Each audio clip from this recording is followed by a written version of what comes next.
Today, we're going to be simplifying the easiest and best Town Hall 12 attack strategy and how you guys can earn more 3 stars with the Zap Witch.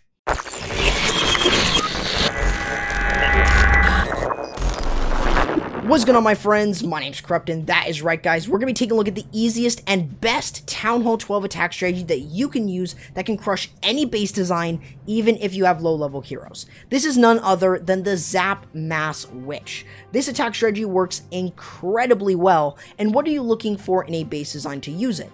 Well, you are going to be looking at using the ZapQuake on 2 Inferno towers set on multi. 4 lightning and 1 earthquake is enough to get rid of each of them, and you're going to provide a lot more support for the rest of the attack.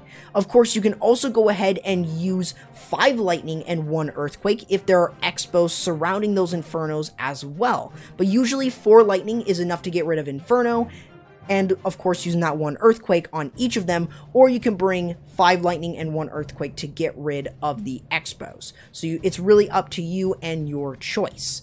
The other thing that you're going to be dealing with is going to be the Eagle Artillery and the Giga Tesla. Both of these are incredibly important to get, and you need to make sure that you're getting them down as soon as you can.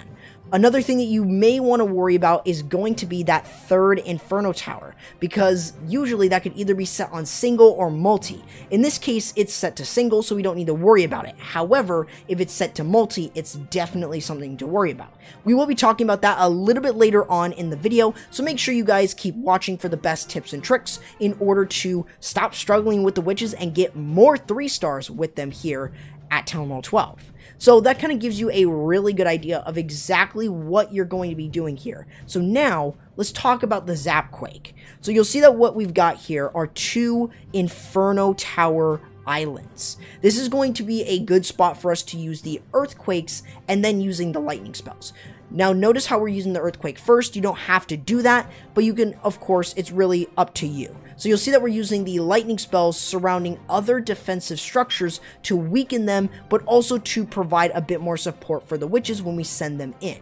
So now what we've got here is we're going to be using witches on either side, almost like a witch slap, but we're going to be using a golem on each side in order to provide a bit more of a tank. So we've got a golem here, and an ice golem along with that. We've got the siege barrack with the P.E.K.K.A. acting as a tank over on the other side. This is just going to make it a lot easier for you when you send your attack in. You've also got the use of an extra ice golem if you need to provide a little bit more tankage on the side where there's not too many there's not a tank at all, and there are a lot of witches, or at least a good group of witches on the side. That's something that you will need to look at. Now, the other part about this is different super troops that you can bring to break in.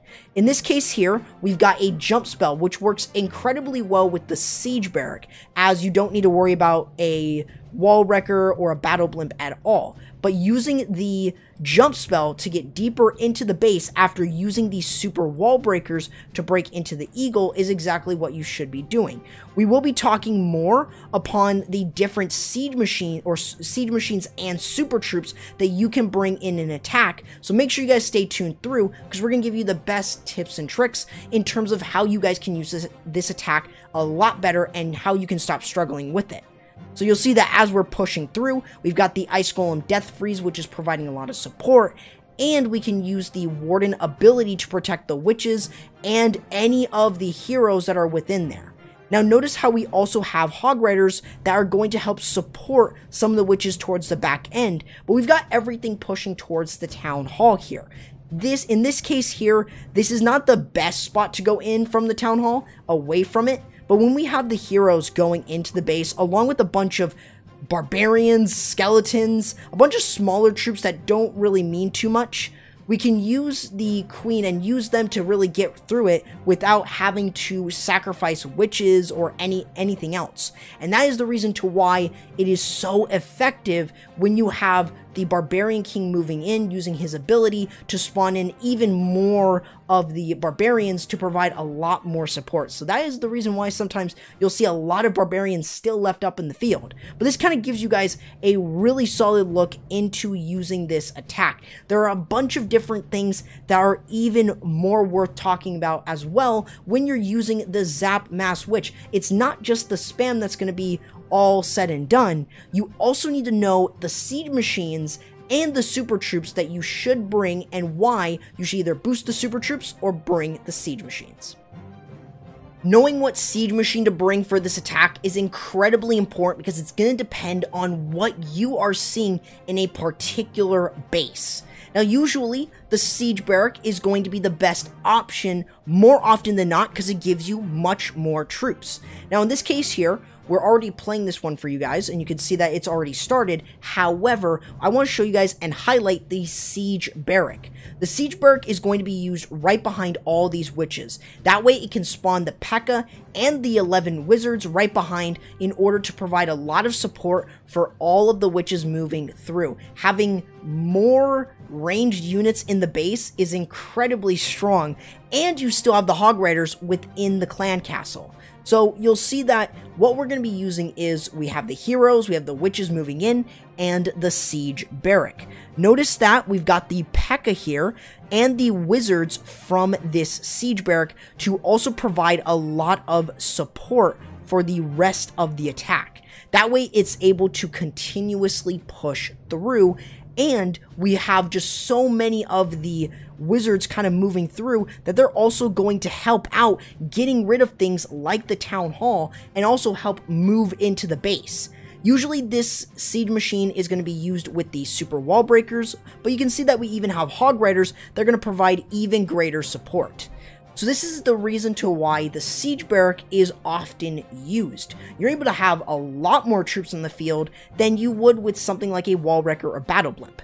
Now the Wall Wrecker is a different type of siege machine to bring. The Wall Wrecker is great when you're able to go in away from the town hall and you're able to get rid of the Eagle artillery and still make it to the town hall by using either a couple Yetis in there or even a Yeti and sneaky goblins to get rid of it as quickly as you can. That way you're able to provide enough support for the rest of your attack. The Wall Wrecker does not need a jump or super wall breakers, so you can just focus on using the Wall Wrecker to break through multiple layers of walls to get to the town hall and get to other key threats, even a multi-target third Inferno. Now, another thing that you may want to consider, especially if you are seeing the centralized town halls, is the Battle Blimp. The Battle Blimp is something that you don't see too often, but on those dreaded ring-style bases that have a sort of dead zone center, you can of course use the Battle Blimp with the Warren ability in order to get the Battle Blimp right over to the town hall and getting rid of it with no problem at all. That just gives you guys a good idea of what type of siege machine you could bring in this one, but that shouldn't just be the factor. You may also want to consider boosting different super troops, and let's also talk about why. Super troops are another incredibly strong part about the attack, as they provide a lot more support than you may think. Things like sneaky goblins and super valkyries are also great things to use in terms of boosting them up and using them in witch attacks to provide more support for them. However, here are three of the better ones that you can boost up, starting with the super wall breaker. It's a great way to break open into a particular area of the base. So something like this, like you're looking for the Eagle artillery, you're using the super wall breakers to break open the first layer of walls. This opens up this compartment here with the wizard tower, and then you can send in a second one to open up the Eagle artillery compartment. Now this works incredibly well when you have a jump spell in hand and you're able to use that jump spell to get deeper into the base and also get over into the town hall compartment. So that is the sole reason to why you would ever want to use the super wall breakers, and they also work well. They work hand in hand with the siege barracks, so you may want to consider using them. Another thing that you will want to think about is boosting up the super archers. They may not look too appealing to use more consistently. However, the super archers are one of the best troops in terms of super troops. The main reason here is their range. They have a 12 tile projectile range, meaning that they are going to be able to provide a ton of support with the witches and the skeletons. Treating them like bowlers is the best option, as you can help create a funnel with them, and when they go into the base, they almost can't die, and that is the reason to why they are one of the better super troops to boost up alongside the super wall breaker. However, if you want to bring a tank, look no further to boosting the super giants. Super giants are incredibly powerful because they have 4,200 health, being the best middle ground tank in the game. So you may want to consider bringing them over other troops, and that way what you're able to do is provide a lot more tankage, and you can bring more of them since they only cost 10 housing space. The next thing to really understand when you guys are using the Zap Witch is going to be the tankage. Golems, Ice Golems, and Super Giants are all great tanks to bring more often than not. Starting off, we want to talk about the Golem. The Golem will go for defensive structures. All three of these tanks will. However, what the Golem has over other tanks is it has the highest HP of all three of those tanks, meaning that is going to be a great tank to bring more often than not for the witches, because you will be able to rely on them consistently, and you'll be able to easily allow these witches to provide enough support for the golems, and also the golems will provide enough support back with the tankage. Now, those are going to be things that you may really want to consider with golems. The unfortunate part with golems is they take 30 housing space, so realistically, it's not that good to bring more than 3. So you can bring as little to 1, but at the most, you should only bring 3. Another thing that you will really want to consider is using the Ice Golems as well. Predominantly, Ice Golems should be used on the flanks in order to keep the witches on the outsides. If you see any witches kind of staying on the outside and that are still alive, you can use the Ice Golems to provide a tank for them on the outside to make it a lot easier for you to really push through the rest of it. Now, you could also combine the Golems and the Ice Golems by using 2 Golems and 2 Ice Golems to make sure that you're able to easily push through. The best part about Ice Golems is that you have the Death Freeze, which is going to provide and come in handy majority of the time. More often than not, you're going to be able to freeze a lot of other defensive buildings and provide a lot more support for the witches on the flanks.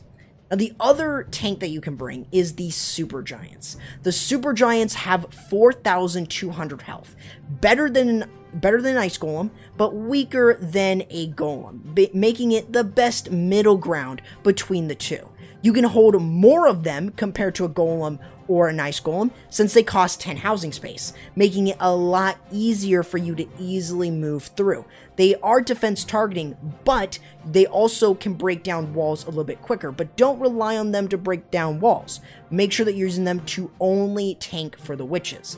Now, that goes over all the more important bits of it, but let's also go over how to deal with that third Inferno. Last but not least, dealing with the third Inferno tower is gonna be a bigger deal more often than not.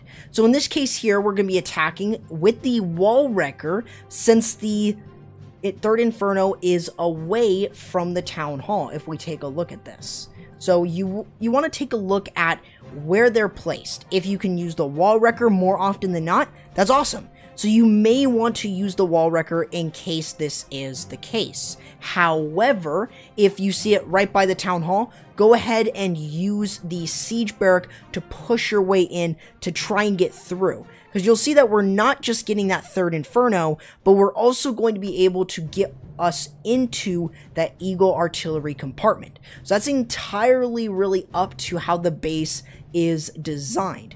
Now, does this mean that it always has to be hit when the Eagle artillery is smack dab in the center? No, it can also be used in other parts. However, it's a lot more common that you will be seeing the Wall Wrecker used on the opposite side if you can get a third Inferno.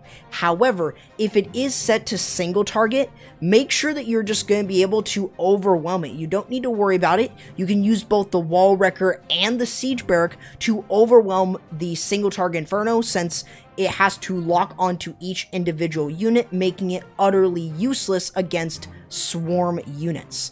Other than that though, guys, that's going to do it for the video. Hopefully you guys enjoyed. Let me know in the comments below what you thought on the video. Let me know what you guys want to see next here on the channel for Town Hall 12 and possibly for Town Hall 13. Let me know if you guys want to see some of Town Hall 13 included. I'll try to mix up some of my content and see what you guys would like best. So make sure you let me know. Remember to subscribe to the channel and ring the notification bell. Remember, guys, to go ahead and follow me on the social, join my Discord server, and make sure you guys use code CorruptYT in the Clash Champ shop to save 10% off your purchase. The link to that is in the description below. Other than that, though, guys, that's going to do it for the video. Hopefully you guys enjoyed, and I'll be seeing you in the next video. Corrupt, signing out.